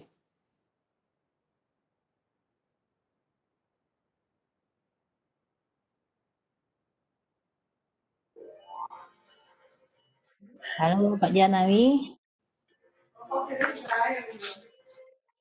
Sinyalnya hilang. Ya, agak lemot. Ini yang ditampilkan Pak Jar ini praktik menggunakan lab Maya Bapak Ibu, ya, virtual yang ada di rumah belajar. Ini contohnya mencari besaran arus tentang hukum Ohm ini.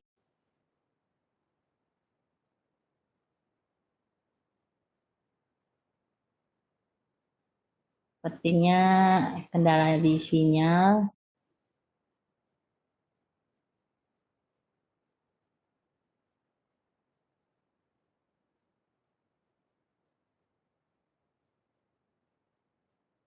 Bapak Ibu sudah ada yang pernah mencoba menggunakan Lab Maya?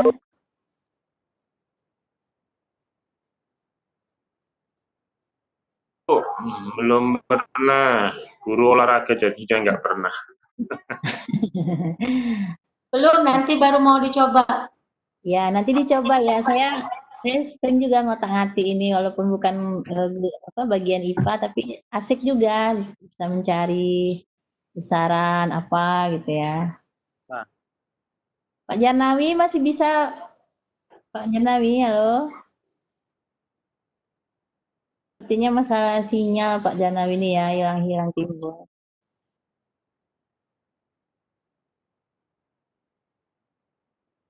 Silakan sambil ada yang mau ditanyakan untuk Pak Jar, silakan tulis di kolom chatnya ya untuk pertanyaan untuk beliau.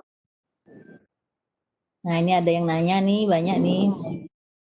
Sharing pengalaman Pak untuk jadi pemenang DBR ini ya. Halo Pak Jar.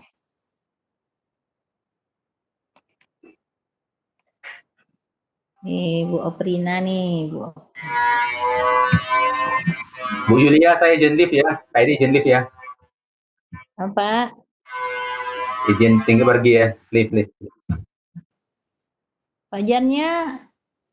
Halo Pak Jar.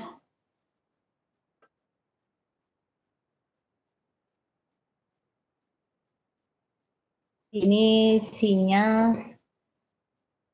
Mungkin keberatan itu Bu, banyak yang dibuka Ya, tadi. mungkin aplikasinya. Oke, ya.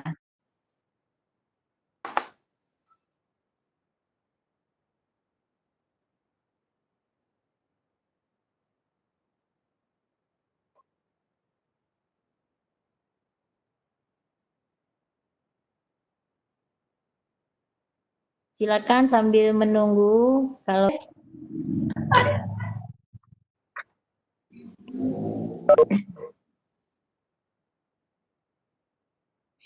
silakan Bu Yanti mau apa share kontennya Bu Yanti Ya, atau oke, sebentar kita aktifkan dulu video. Bu Yanti sendiri ya?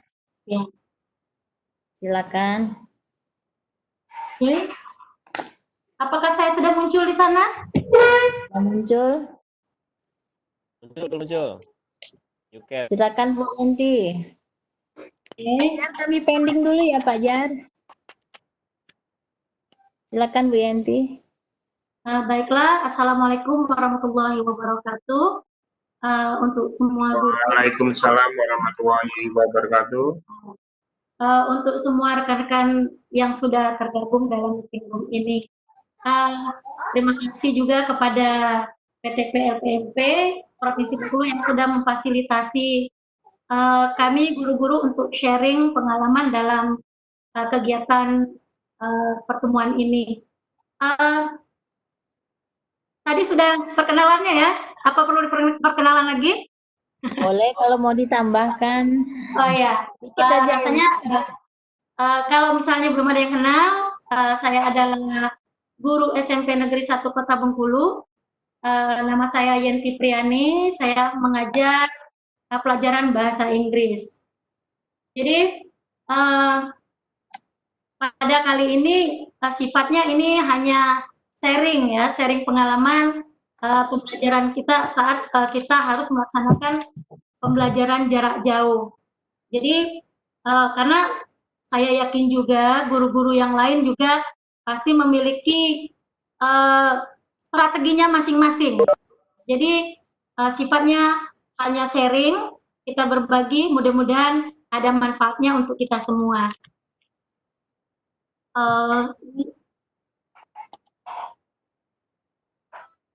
Oke.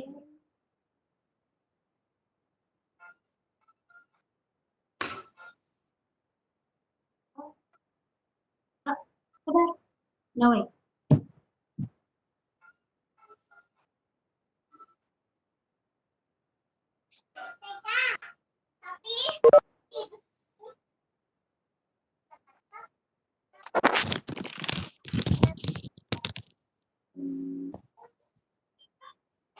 Bisa share friends. Nah itu Pak Jar. Pak Jar, kami pending dulu ya. Iya. Ini sinyalnya ya, luar Pak. biasa. Ini masih Iya. lemot juga. Iya. Silakan Bu Yanti lanjutkan. Oke.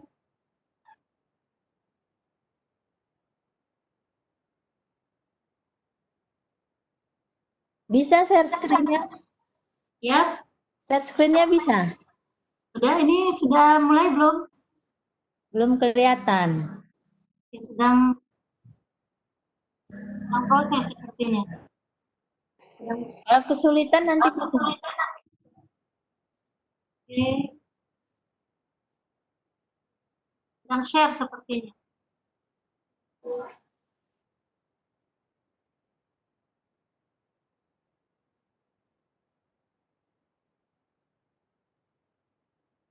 Bisa ya? Ini. Ya. Lola tapi. Lola Edung. Sementara menunggu screen-nya muncul, Silakan. kita bisa mulai berbagi. Di sini mungkin semua sekolah mengalami hal yang sama, yaitu mewajibkan kita untuk work from home, bekerja dari rumah, dan untuk siswa kita yaitu learn from home, ya belajar dari rumah. Untuk tahap awal kami di sekolah itu membuat jadwal baru khusus untuk pembelajaran selama masa belajar dari rumah. Jadi kita tidak menggunakan jadwal seperti biasa itu, Ibu Yulia. Kita membuat jadwal baru. Jadi satu hari itu kita hanya memberikan 2 mata pelajaran untuk siswa-siswa kita. Jadi mereka diberi 2 mata pelajaran dengan waktu yang agak longgar, yaitu dari pukul 8 hingga pukul 16 sore. Jadi waktu belajar mereka agak senggang dan mereka pun masih ada waktu untuk melakukan kegiatan bersama keluarga mereka. Ini belum juga.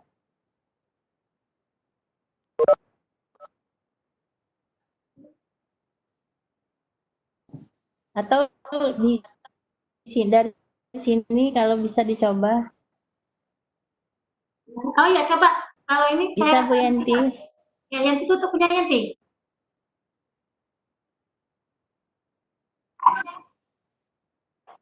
Yang Yanti udah bisa belum? Belum, ini masih mutar-mutar. Piwing, baru piwing ini muncul kata piwing. Cuman belum juga muncul. Matikan aja yang Yanti. Matikan aja. Silakan lanjutkan aja sambil nunggu.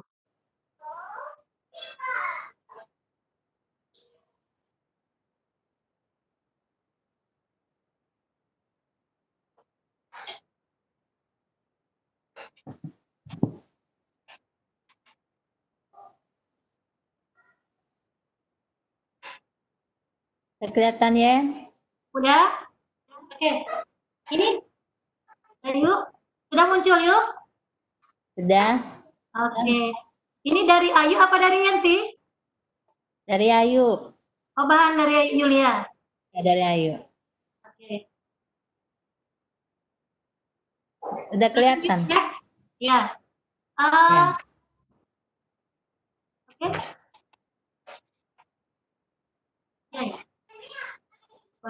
Oh, ya seperti yang kita ketahui tadi, kita sudah menentukan jadwalnya tadi sesuai dengan keadaan kita. Kemudian dalam bahasa Inggris ini, kita belajar itu ada 4 skills yang harus kita kuasai, yaitu reading, writing, listening, dan speaking. Keempat skill ini sebenarnya harus berjalan secara bersama-sama, karena kita tidak bisa memisahkan satu dengan yang lainnya. Namun pengaplikasiannya bisa kita laksanakan satu-satu. Karena untuk di sini praktik itu biasanya kita mengacu kepada writing, listening, dan speaking. Karena reading ini pada ranah pengetahuan biasanya. Nah, tapi mereka berjalan sejajar. Seperti kita di rumah telah melaksanakan praktik itu speaking.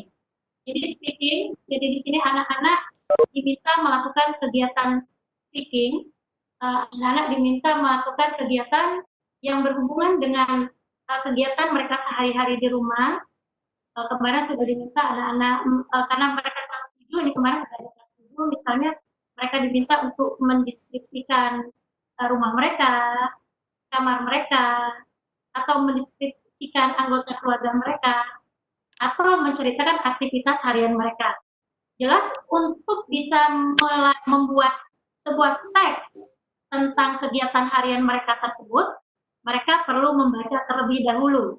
Jadi mereka membaca contoh-contoh teksnya dulu, kemudian baru mereka mengaplikasikannya ke dalam writing atau bentuk tulis yang sudah mereka modifikasi sesuai dengan kebutuhan mereka atau sesuai dengan kegiatan mereka masing-masing. Setelah mereka tulis, tentu saja bisa langsung diucapkan mereka speaking. Jelas kalau mereka baca apa yang mereka tulis langsung, hasilnya tidak akan maksimal, karena tentunya siswa-siswa kita membutuhkan kegiatan listening-nya dulu, agar mereka bisa mengucapkan apa yang mereka tuliskan. Jelas mereka membutuhkan listening. Nah, di sini setelah listening, baru kemudian siswa mampu untuk melakukan kegiatan speaking-nya, karena mereka sudah mendengarkan kegiatan speaking tersebut. Dalam kegiatan mereka di rumah, siswa-siswa itu sudah diperkenalkan dengan menggunakan seperti aplikasi Google Doc. Ini Google Doc bisa siswa pakai saat mereka ingin membuat teks, sehingga bisa di-share kapan saja, dibuat di mana saja dengan mudah. Jadi tidak perlu mengetikkannya di laptop, di Android pun bisa. Kemudian Google Form, ini sudah dijelaskan waktu Jaria 4 ya Yuk, dengan Ibu Apriani Susanti. Yeah. Dengan Google Classroom, ini hampir sama dengan Edmodo. Jadi kita bisa memilih di antara Google Classroom atau Edmodo untuk merangkum kegiatan siswa kita. Kemudian untuk praktik, secara langsung kita juga bisa menggunakan aplikasi Zoom dan Webex. Untuk bahan belajar kita bisa menggunakan YouTube, kita bisa memberikan referensi kepada siswa, sehingga mereka bisa melakukan kegiatan seperti listening, atau mereka melatih kemampuan berbicara mereka dengan mendengarkan contoh-contoh dialog dari YouTube. Kemudian di sini juga kita menggunakan aplikasi WhatsApp dan tetap menggunakan SMS. Kenapa SMS? Karena ada beberapa siswa kita yang belum memiliki Android. Jadi kita harus mengabarinya melalui SMS dulu. Jadi baru mereka bisa nanti merespon dengan cara yang mereka usahakan sendiri. Next yuk. Seperti tadi yang sudah kita sampaikan, sumber belajar. Jadi sumber belajar ini bisa kita berikan lebih bervariasi kepada siswa kita. Kita bisa ambil dari YouTube, dari manapun materi dari program pemerintah pun itu ada. Seperti kemarin ada homeschooling, belajar dari televisi, dan juga program dari RRI itu juga bisa menjadi sumber belajar bagi siswa. Kemudian ada aplikasi yang seperti tadi sudah dijelaskan oleh Pak Jarnawi ya, Pak Jarnawi. Ini berisi guru-guru hebat dari seluruh Indonesia, yaitu aplikasi Rumah Belajar. Itu bisa kita jadikan sumber belajar bagi siswa kita. Tapi yang jelas, sebelum kita memberikannya kepada siswa, kita harus mempelajari lebih dahulu materi tersebut. Apabila perlu kita modifikasi dulu, baru kita share ke siswa kita. Kalau memang dibutuhkan sebuah modifikasi. Atau materinya bisa kita buat sendiri. Ya, seperti kita bisa membuatnya dalam media bentuk video sebagai referensi bagi siswa kita, atau dalam bisa juga dalam bentuk tulis. Jadi, kalaupun kita ingin memberikan instruksi, bisa kita buat juga dalam bentuk tulis atau video. Jadi, next yuk. Ya, Ini contoh aplikasi video. Jadi ada instruksi ataupun contoh-contoh dialog yang kita buat untuk para siswa kita, sehingga dapat membantu siswa dalam mengerjakan tugas-tugas mereka di rumah. Bisa juga kita bentuk dalam bentuk tulis, sehingga siswa untuk mendukung siswa kita lebih memahami materi yang kita sampaikan. Jadi bisa dalam bentuk video, kita rekam sendiri. Jadi ini mendukung pembelajaran yang Pak Jarnawi sampaikan tadi. Ini adalah sebenarnya logo dari rumah belajar ya Pak Jarnawi. Belajar kapan saja, di mana saja, dan dengan siapa saja. Jadi dengan penggunaan video, kita bisa memberikan tugas kepada siswa atau memberikan contoh-contoh atau penjelasan kepada siswa dengan lebih konkret lagi. Kalaupun siswa tidak bisa melakukan video, mereka bisa mengirim pesan suara kalau mereka bertanya, atau melalui WA. Jadi ini adalah beberapa hasil dari kegiatan guru dan siswanya selama pembelajaran jarak jauh ini. Next yuk.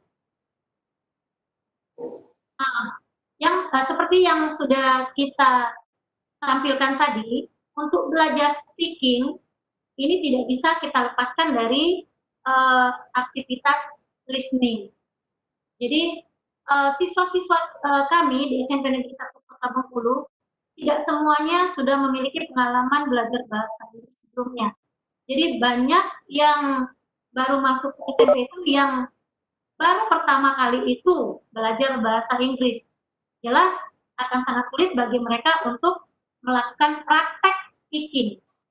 Jadi untuk ini, sedangkan speaking, untuk menguasai speaking, ada 3 langkah besar yang harus siswa lakukan agar mereka bisa menguasai speaking tadi, yaitu ranah praktiknya tadi. Jadi mereka harus listen first, kemudian repeat, yaitu mengulangi kembali apa yang sudah mereka dengar, kemudian mempraktekkannya dan melakukan hal ini berulang-ulang. Nah, inilah langkah-langkah yang membuat siswa bisa mampu nanti atau akan lebih expert dalam kegiatan praktik speaking. Sedangkan pembelajaran jarak jauh, kalau biasanya kita membacakan teks untuk siswa atau memutarkan kaset untuk siswa, atau kita di sini ada biasanya kita mempunyai buku bahan dan barcode yang juga bisa memfasilitasi kegiatan listening. Tapi masalahnya dengan menggunakan barcode itu mereka harus online.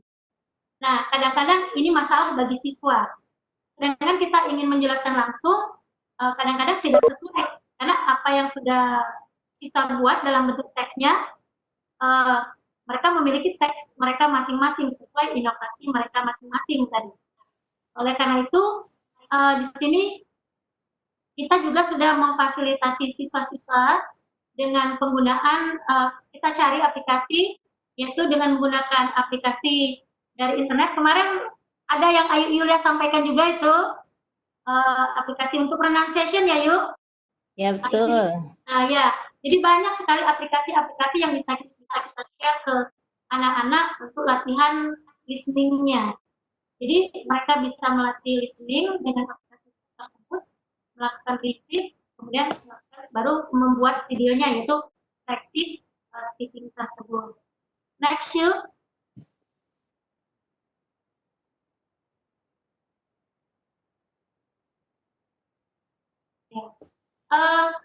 Sebenarnya sebelum masa COVID pun, sebelum masa kita belajar jarak jauh, di sekolah kita itu sudah saya berikan kepada siswa, yaitu aplikasi untuk listening atau untuk penggunaan pronunciation. Ini rata-rata siswa sudah diberikan karena aplikasi ini bisa dioperasikan secara offline, yaitu aplikasi Balabolka. Aplikasi Balabolka ini akan sangat membantu bagi siswa kita untuk melatih pengucapan mereka.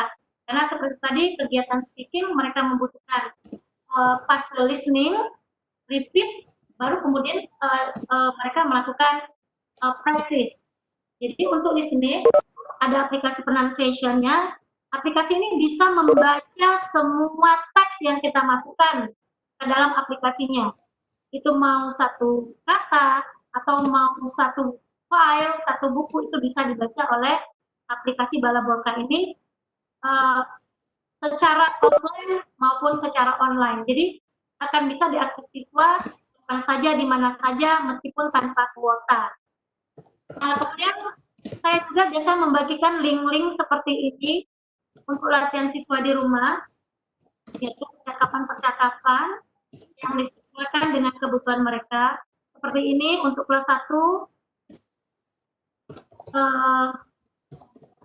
di kelas 1, jadi percakapan sederhana ini bisa sudah di-share ke siswa, sehingga siswa juga bisa latihan mendengarkan dari YouTube. Jadi linknya sudah kita berikan, jadi siswa tinggal membuka link tersebut saat mereka ada kuota. Untuk melatih, kemarin kita sudah latihan. Ini saya juga sebenarnya baru belajar ini Webex, karena kemarin di salah satu grup WA ada mengajak pertemuan menggunakan Webex. Jadi saya belajar tentang Webex baru masa pandemi corona ini, dan saya coba kemarin melakukan dialog menggunakan Webex. Jadi ada kegiatan, kita adakan kegiatan, silakan semua anak-anak yang bisa bergabung. Mereka boleh menceritakan apa saja di room kita dengan syarat menggunakan bahasa Inggris. Di sana kita tidak menentukan mereka harus menggunakan grammar yang benar. Kadang-kadang mereka pakai bahasa Inggris yang ya menggunakan code switching atau code missing, ya dicampur aduk, tapi tidak masalah. Yang penting di sini tujuan kita hanya memotivasi mereka dan memberikan fasilitas kepada mereka untuk melatih kegiatan speaking mereka. Jadi kemarin Webex pun sangat membantu. Selain Webex, kita juga bisa menggunakan seperti Zoom, mungkin itu juga bisa pakai.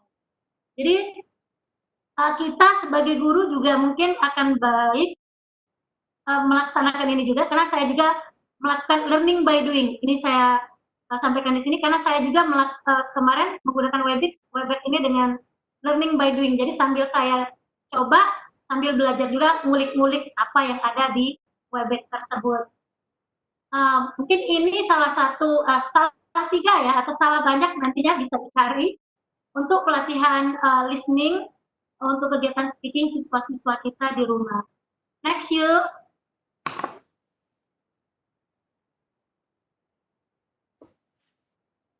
Oke. Pada dasarnya saat kita mengajar atau melakukan pembelajaran kepada siswa, dalam pemanfaatan IT, kita tidak usah memikirkan IT yang terlalu tinggi, tapi kita bisa menggunakan IT yang ada di lingkungan kita sendiri. Karena bukan tingginya teknologi yang kita pakai, yang dibutuhkan siswa kita, tapi teknologi apa yang dapat kita pakai untuk membantu siswa kita belajar. Seperti saat tadi, memang saya sudah pakai Webex, tapi belum semua siswa bergabung dalam kelas Webex tersebut, karena ya keterbatasan dalam kemampuan mereka memahami apa itu Webex juga, dan juga ketersediaan perangkat mereka sendiri. Jadi ya sebagai guru ya kita gunakan saja media-media yang dekat dengan siswa. Jadi meskipun menurut saya tidak ada Android, ya berarti kita gunakan saja media yang ada. Bisa pakai WA, atau yang paling sederhana tadi bisa kita pakai SMS saja. Jadi mungkin itu. Jadi yang pasti kita harus terus belajar, mempersiapkan diri kita untuk era digital, karena mungkin semuanya nanti akan berubah menjadi digital. Jadi willy-nilly, kalau dalam bahasa Inggris itu, mau tidak mau, memang kita harus bersiap-siap. Mungkin begitu ya Yulia ya? Iya, sudah okay. Itu habis. Next. Habis, belum masih. Oke. Jadi kenapa hal itu terjadi? Jadi tidak semuanya bisa bergabung tadi. Memang evaluasi belajar jarak jauh ini yaitu memang siswa, guru, dan orang tua memang belum dipersiapkan untuk kita melakukan belajar jarak jauh sebelumnya. Jadi ini terpaksa, mereka memang dipaksa, kita dipaksa, semua siswa juga dipaksa untuk melakukan belajar jarak jauh. Untungnya kemarin memang meskipun tidak ada program belajar jarak jauh, sudah ada beberapa pembelajaran yang memang kita lakukan secara online. Jadi agak ada bekal siswa kita untuk belajar pada masa COVID ini. Jadi ya itu hasilnya akhirnya saat ini yang mungkin dirasakan oleh rekan-rekan yang lain juga sebagai guru, yaitu terlihat sekali kalau kesiapan seluruh siswa, guru atau peserta itu memang belum maksimal. Jadi mesti ada perbaikan ke depannya. Jadi baik kita sendiri maupun nanti mungkin orang tua pun atau siswa kita sendiri mungkin butuh perbaikan di ke depannya. Oke, next yuk. Ya, nah ini saya tanamkan kepada diri sendiri sebenarnya, ada tidaknya corona, jadi kita harus mempersiapkan diri dalam era digital. Jadi kita lakukan saja step by step dengan learning by doing, jadi kita belajar sambil coba-coba aja, karena menurut saya, kalau kita mau mencoba, kita pasti bisa. Jadi coba-coba aja dulu, apapun itu kita coba. Apalagi saat ini LPMP pun sudah menyiapkan fasilitas yang sangat membantu guru-guru, yaitu PTP ya yuk, di PTP LPMP Provinsi Bengkulu juga sudah sangat memberikan layanan kepada guru-guru. Bahkan kemarin Ayu Yulia pun sudah dengan sukarelanya mendatangi kami di MGMP untuk memberikan pengarahan tentang beberapa materi digital yang bisa dipakai dalam pendidikan atau dalam pembelajaran kita di kelas itu. Kemarin ada komik, ada pembelajaran Kahoot, Quizzes, dan banyak hal-hal yang lain lagi. And next yuk.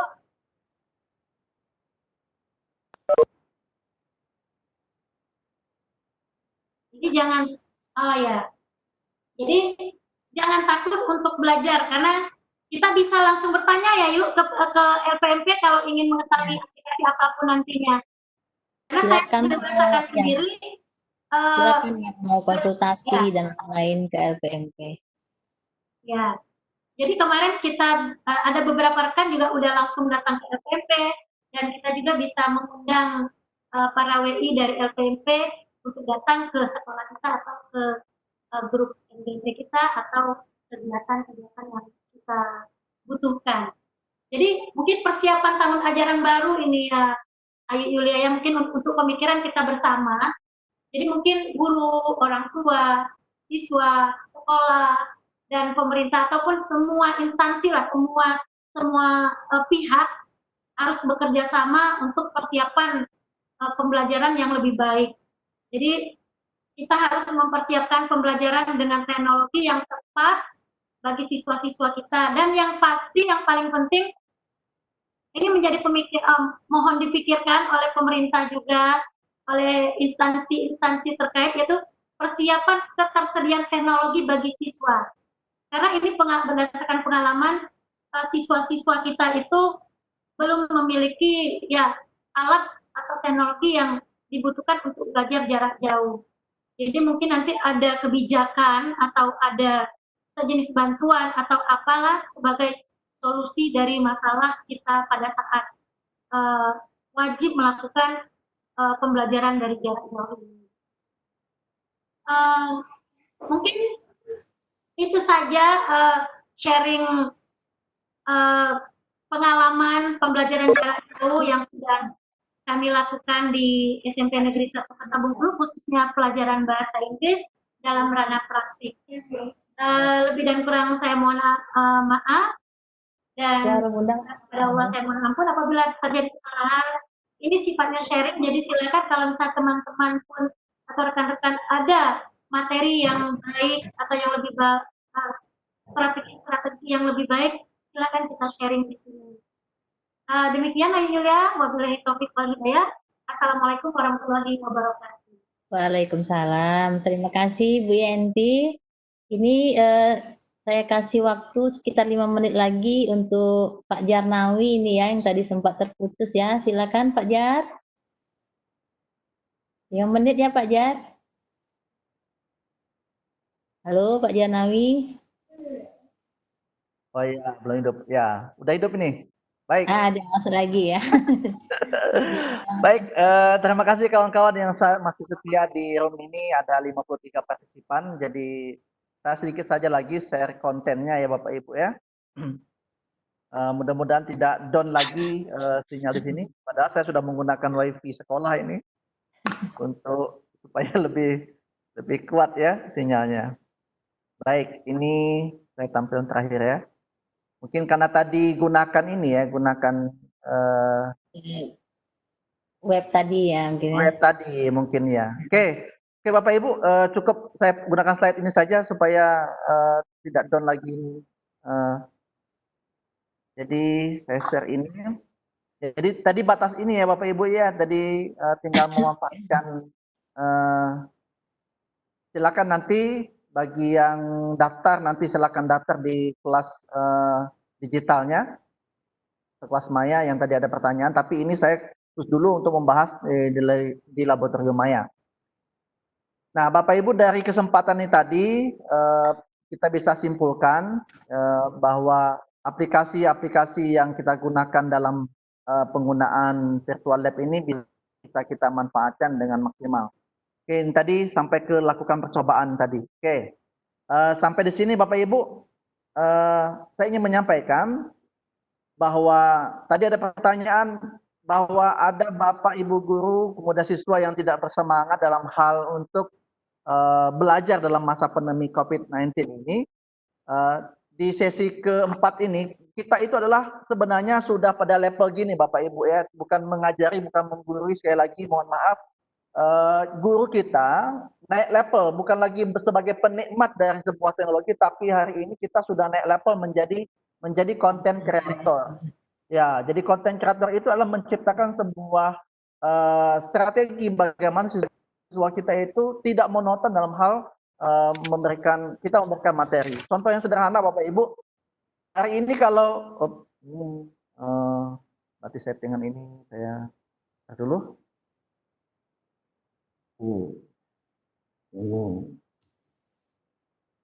Oke ya.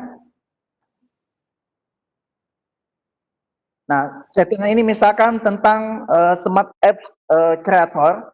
Jadi Bapak Ibu kalau kita harus belajar bersama-sama, kita belum mahir dalam hal ini, tapi bagaimana kita memanfaatkan Android yang kita gunakan ini menjadi sebuah konten kreator yang kita gunakan untuk mengisi media-media pembelajaran. Itu yang pertama. Yang kedua adalah ada namanya articulate storyline, ya, articulate storyline.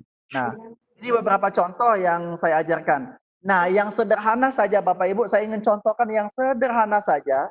Hari ini misalkan saya akan, ini contoh misalkan, bagaimana sebuah sederhana yang kita lakukan adalah bagaimana PowerPoint ini menjadi, nih saya contohkan, nih saya contohkan bagaimana PowerPoint ini menjadi sebuah aplikasi,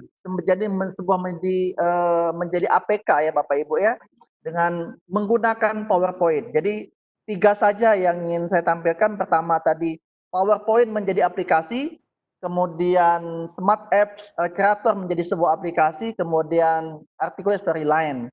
Nah, dalam hal ini Bapak Ibu kita tidak monoton dalam hal untuk memberikan materi. Nah, sebenarnya panjang lebar mau jelaskan ini tapi waktunya terbatas dan ini butuh kalau misalkan PTP punya waktu luang setelah Lebaran kita akan buka yang namanya Bu Yulia, Bu Nopa, kemudian Pak Muzanib, beliau ini sudah punya room khusus bagaimana kita belajar menggunakan sebuah digital. Nah, tapi kalau saya diberikan ruang untuk memberikan materi tentang bagaimana PowerPoint jadi aplikasi, kemudian Smart Apps jadi aplikasi, baik itu di aplikasi di Android maupun di aplikasi digunakan di komputer. Contoh sederhana ya Bapak Ibu ya, saya contohkan yang sederhana saja. Ini masih kelihatan ya? Kelihatan. Kelihatan. Ini masih kelihatan? Masih. Sistem tata surya? Masih ya? Masih kelihatan Pak. Ya. Contoh Nah, ini permain. ya, ada planet video game ya. Ya. Jadi kita tidak menonton di situ saja. Jadi banyak yang kita lakukan ini misalkan tentang planet. Nah, ini bisa kita gunakan dalam aplikasi. Bisa gunakan Android, bisa kita gunakan dalam bentuk Excel. Jadi kalau Bapak Ibu mengenal sebuah sistem misalkan di internet itu ada di ujungnya APK, berarti itu bisa gunakan untuk Android atau smartphone. Tapi kalau ada ujungnya .exe, berarti itu gunakan untuk dalam hal komputer atau laptop ya. Oke, ini contoh yang sederhana saja ya Bapak Ibu ya. Nah, ini misalkan saya klik misalkan ini, misalkan klik ini, nah ini timbulnya Uranus. Saya klik di planet yang paling ujung misalkan Neptunus. Jadi anak-anak tidak bosan dengan belajar yang seperti ini. Kemudian kita misalkan mau masuk ke game, kita buat game kan juga boleh. Di game ini sangat menarik sekali Bapak Ibu, kita buatkan hanya dengan PowerPoint saja. Jadi kalau nanti tingkatannya Bapak Ibu mau belajar dulu PowerPoint menjadi APK, kemudian naik lagi yang kedua Smart Apps Creator jadi APK, kemudian nanti Storyline Articulate menjadi APK. Itu tingkatan pemahaman kita dalam hal belajar menjadi content creator yang sederhana Bapak Ibu, belum menjadi yang lebih tinggi lagi ya. Nah, mungkin itu Bu Yulia penyampaian materi saya terakhir. Jadi beberapa pertanyaan tadi yang menjawab bahwa kenapa lesu di saat pandemi?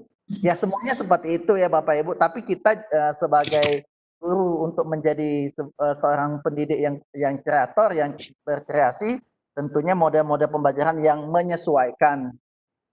Saya pernah ikut forum Jariah yang keberapa? Yang kedua apa yang ketiga ya? Saya sangat tertarik dengan sebuah istilah seperti ini. Baju yang saya pakai, artinya model pembelajaran yang saya pakai, itu tidak akan sama dengan model pembelajaran yang Ibu bisa pakai di sekolah dan di siswa. Ya, baju yang saya pakai tidak akan sama dengan baju yang Bapak Ibu gunakan. Jadi silakan kita tidak menggurui, kita sama-sama belajar mana yang pas model yang kita lakukan untuk siswa kita, untuk kita berkreasi juga. Mungkin itu Bu Yulia, mohon maaf tadi ketergangguan, nanti bisa kita sharing, tanya jawab dalam 15 menit ke depan. Terima kasih Bu Yulia. Terima kasih Pak Janawi dan Bu Yenti yang tadi sudah mau berbagi pengalaman yang sudah dimiliki ya, keterampilan dan lain-lainnya. Nanti kalau untuk pembelajaran yang lebih teknis, misalnya membuat media apa seperti yang ditawarkan Pak Jarnawi, nanti bisa Bapak Ibu usulkan ke bagian evaluasi. Jadi nanti kita bisa berbagi hal-hal yang lain. Nah, kita masuk ke sesi diskusi ya Bapak Ibu. Tadi ada beberapa pertanyaan ditujukan kepada Bu Yenti di sini. Bu Yenti, halo. Oke. Nah, Bu Yenti tadi mungkin sudah baca juga beberapa pertanyaan di kolom chat, tapi saya bacakan sedikit review saja. Di sini ada pertanyaan dari Bu Oprina, katanya ada homeschooling. Tadi lihat di ini ya, lihat di apa bahan Bu Yenti sampaikan tadi. Oh iya. Nah, ada homeschooling. Apakah homeschooling itu juga